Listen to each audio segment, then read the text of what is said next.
I think Winston Churchill would be quite an entertaining chap to sit down and have dinner with. He just epitomises that sort of resilient British spirit that was particularly sort of portrayed during his speeches in World War II. And he's just quite an enjoyable character. I think I'd have dinner with Benjamin Franklin. And I know that sounds like a weird answer, but he lived at a really interesting time. And he's a world traveler, went as an ambassador to France.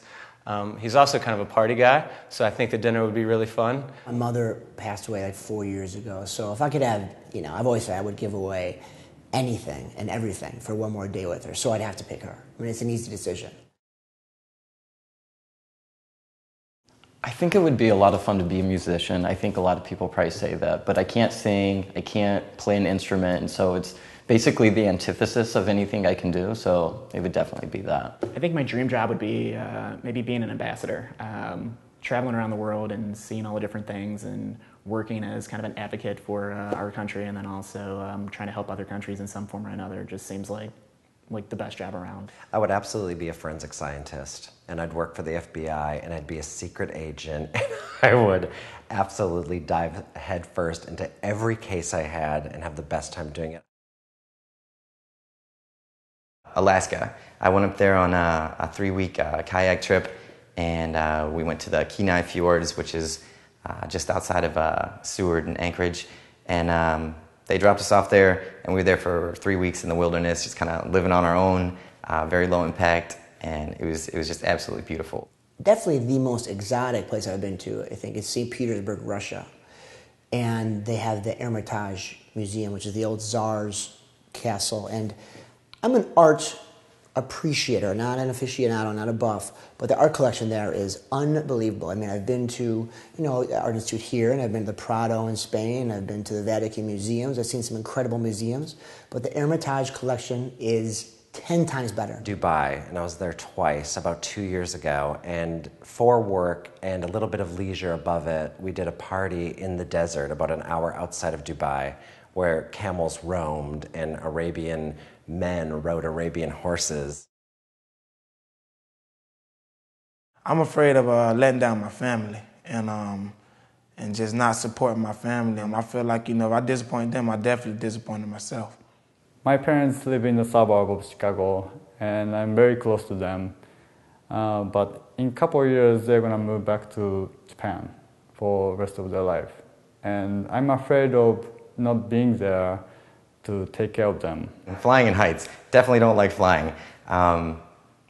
When you're up in the air and you hit that turbulence, I mean, I just get real shaky, real nervous. I don't like that feeling of being completely out of control and being up in the air where humans were clearly not meant to go. I'm probably most afraid of monkeys.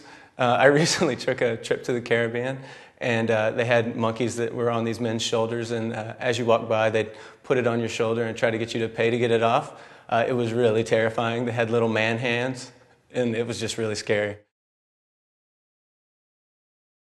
Deal breaker number 1, do not be late. That is the first thing I tell everybody. I cannot stand people being late. I'm very busy schedule. Everyone's got a busy schedule. Respect my time. I'll respect your time.